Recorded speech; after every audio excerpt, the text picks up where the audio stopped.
Welcome in. I'm Rob Breaux. I am the host. You are the co-host. You can join in the comments section on YouTube or Facebook. If you're on Twitter, if you're watching on Twitter, you got to come to the YouTube stream if you want to comment. I mean, you can comment on Twitter. I just can't see it. So there it is. If you're on YouTube, be sure to hit that like button. Smash that subscribe button. We'll be on our way. It is Power Ranking Wednesday. On the docket today, we're power ranking our favorite types of bubbles. We're power ranking the Major League Baseball world. We'll also talk about the Big 12 tournament. I want to start at the Big 12 tournament. Today's action includes at 9 a.m., Kansas State and TCU. That game is on ESPN Hugh.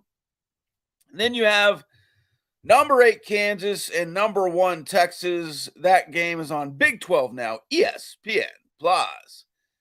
Then you have Oklahoma State, which you'll need to watch to see who Texas Tech will play next.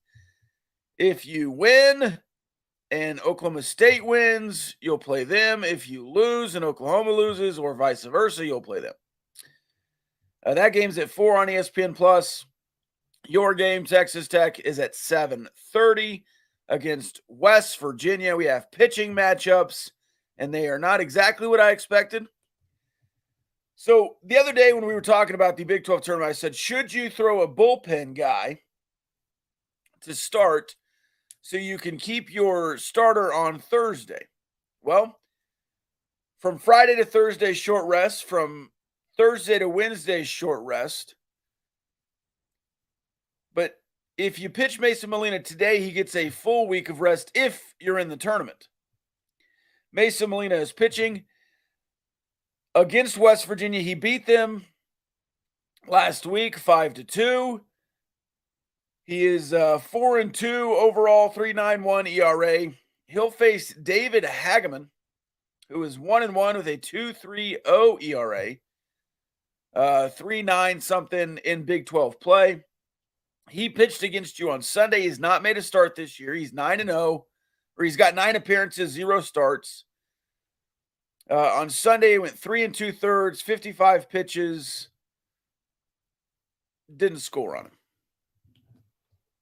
I don't think you scored on the bullpen, though, going through. So it is what it is. Dwayne says, good morning to my favorite Gaucho. Good morning to my one of my favorite listeners. I was going to say my favorite listener, but there's no way to quantify that. And then sometimes my mom listens, and she would be upset. Chase says, and thank you. Hit the like button, hit the subscribe button. So there's your pitching matchup. West Virginia did what I thought Tech might do in the Big 12 tournament, but West Virginia does not need to win this game. They really don't need to win anything. They're a little bit like Texas Tech has been. By the way, this is the first time since 2015 Texas Tech's not a top 3 seed in the Big 12 tournament, and you missed the tournament in 2015. Just saying. Not a top 3 seed. Not a top 3 seed. That's the last time you missed the tournament. I'm just saying. I'm not saying, but I'm saying. So there's the pitching matchup for Texas Tech at 7:30 tonight. And then they will either play at 12:30 tomorrow afternoon or at 7:30 tomorrow evening. That evening game will be on ESPNU. The day game will be at 12:30. Now, there's all kinds of stats we could go through on the Big 12 tournament, and Tim Tadlock, how you don't win a lot of games at the Big 12 tournament. You don't win a lot of consecutive games at the Big 12 tournament. You don't put together streaks, whatever it is. But in this case, you just need to win. And I think you need to win 3. There are people out there who think you don't need to win at all. I think you have to win. And the goal is still a 3 seed. I think you need to win some games just to keep your RPI up. If you go 0-2, your RPI is not going to be good enough. And in the general scheme of things, I do not believe in conference tournaments. I don't like them. I don't think they matter in the grand scheme, but this is not the grand scheme. You're in such a pivotal role here, a pivotal moment of your season, that you have to win a couple games, and getting to win against West Virginia and Oklahoma State would be massive, massive help to get you in the tournament, because it would only help your RPI. Chase, so Utah fans are fun. Yeah, they're real fun. About as fun as a root canal. Alan Corbin, boots on the ground in Utah, says Utah fans are petulant children. Dwayne, probably the most ignorant fan base I've come across. They're the worst. And people want them in the Big 12? No, I'm good. I'm good. And if their fans ruin it for them, I don't care if Utah would help the Big 12. Go let them be in their rose garden, in their cemetery out in the Pac-12. Oh, but you're rooting for our death. No, I just am forecasting it. A weatherman doesn't root for severe weather. He just sees it on the board. A weatherman's not rooting for tornadoes. He doesn't want mass destruction. Weatherman wants normal weather. But if he sees destruction on the board, he's going to say, hey, guys, get ready. I'm trying to help you out, Pac-12. We're trying to help you out, Utah. The only thing that Utah brings is the Holy War. Don't need them. They can play that out of conference. They've been playing it out of conference. They can continue to play it out of conference. It does not help the Big 12. In my opinion. Getting some weird feedback here. All right, Power Ranking Thursday. If you have power rankings, you can drop them in the chat. Now, I don't want you to give me things to power rank. I want you to power rank things, and I'll react to them. Rob Rowe, the Phil Connors of college football. Yes. I'm assuming that's a weather guy. I don't know. Probably some really famous weather guy that I just don't know. The first power ranking is Major League Baseball power ranking. We'll get back to some Texas Tech baseball in a second. For the first time since day 5 of the season, the Tampa Bay Rays do not lead Major League Baseball in run differential. This from Jeff Passan. The Texas Rangers lead the league in run differential at plus 111 runs. So power ranking Major League Baseball teams based on run differential. Number 1, the Texas Rangers. Number 2, the Rays. Number 3, the Dodgers. And there is a huge drop-off. Rangers, 111. Rays, 107. Dodgers, 57. Braves, 54. Astros, 52. By the way, Jose Altuve leaving the game last night feeling sick. Hopefully he's fine. I want the Astros at full strength. They've dealt with injuries already this year. I want every team at full strength. I don't ever want injuries. By the way, the bottom 5, the A's, minus 178. More than 100 runs worse than anyone else. It is amazing. And they've beaten the Rangers a couple of times. That is just amazing how baseball works. It's beautiful. It's a beautiful game. It's not the beautiful game. It's a beautiful game. Royals minus 71, Marlins minus 57, White Sox minus 55, Tigers minus 51. Just beautiful. Just absolutely beautiful. Also power ranking bubbles back to the Texas Tech in the Big 12 tournament. These are my favorite kind of bubbles, from favorite to least favorite. We're going to go giant bubbles, those indestructible bubbles that were like that hardened once you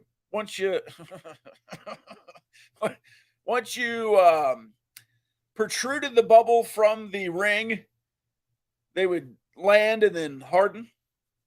Bubbles from Powerpuff Girls. Now we're getting to least favorite bubble guts, and then my least favorite tournament bubbles. Tournament bubbles are the worst kind of bubbles. That is 100%. The Big 12 awards came out. J.J. Weatherholt's the Big 12 Player of the Year, no surprise. One of the most obvious of all time. But he has some Texas Tech recognition. I'm just going to read this here. Kevin Bizzell and Gavin Cash both named first-team All-Big 12 selections, headlining the Red Raiders portion of the annual postseason baseball awards. Senior Nolan Hester and sophomore pitcher Mason Molina were each tabbed to the All-Big 12 second team. Brandon Beckel, Gage Harrelson, and Hudson White all received all Big 12 honorable mention. That's back-to-back for Hudson White. At least honors. He was not honorable mention last year. Everyone else a first-timer, I believe. I don't know that Brandon Beckel got honorable mention. I thought he should have been second team or even first team, but he did struggle down the stretch a little bit.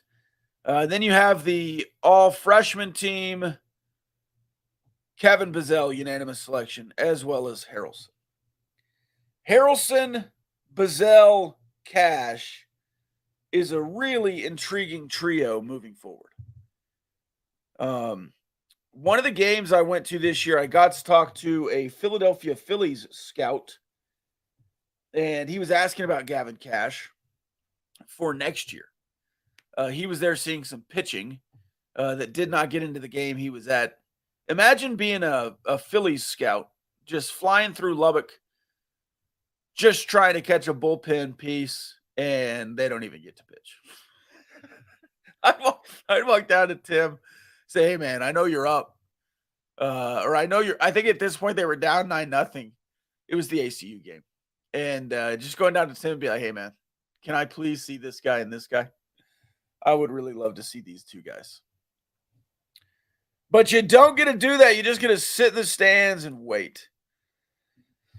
All right, let's talk a little more about Colorado from yesterday and how Barry Trammell now says that Colorado is going to be the first team to make the move, and it's going to be, quote, soon. If it is, Colorado and Arizona will be in the Big 12 by 2024. They will waste zero time. They don't have to wait around because there's no issue with the Pac-12 TV deal, because there isn't one.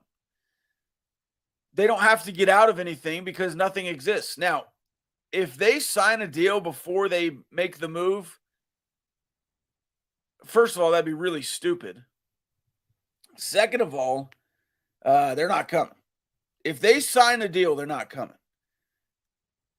At least not by 2024, and probably not in the next 3 or 4 years. Now, these Pac-12 schools might want to wait and see what the ACC does. I don't know why. I still confirm or contend that there will be 4 conferences in the new look football world. I have said all along that the SEC, the ACC will form a duo. The Big 12 and the Big 10 will form a duo in some respect. And you'll have an NFL-style college football world with a bigger playoff. But you'll play inside of your division. You'll play cross-division. And it'll be all Power 5, quote-unquote Power 5 teams. And you'll have the Big 12, the Big 10 playing. You'll play across to the SEC or the ACC a game. And those games will be scheduled based on where you are. So the best will play the best. First place schedule will play a first place schedule. Last place schedule will play a last place schedule. The Big 12, the Big 10, the ACC, and the SEC will all have the same amount of teams. And there will be no more scheduling 10 years out. It will be, I don't know, a 2-year schedule. If you get a first place schedule, you'll play a first place schedule 2 years from now, whatever it is. That's what I want to see.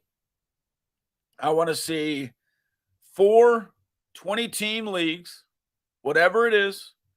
Oregon, Washington to the Big 10, 4 corner schools to the Big 12. The ACC stays and gets 4 more teams. Notre Dame goes down there finally.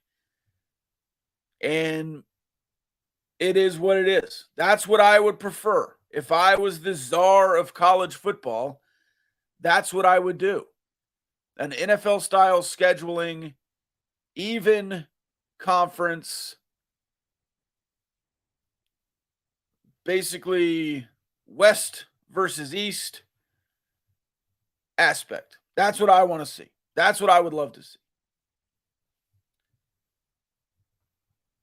All right. I really don't have anything else. If you have some power rankings in the comment section, you can give me some power rankings. Otherwise, we'll end a little early today. We're talking to a Cincinnati podcast tonight on the Gambling Gauchos.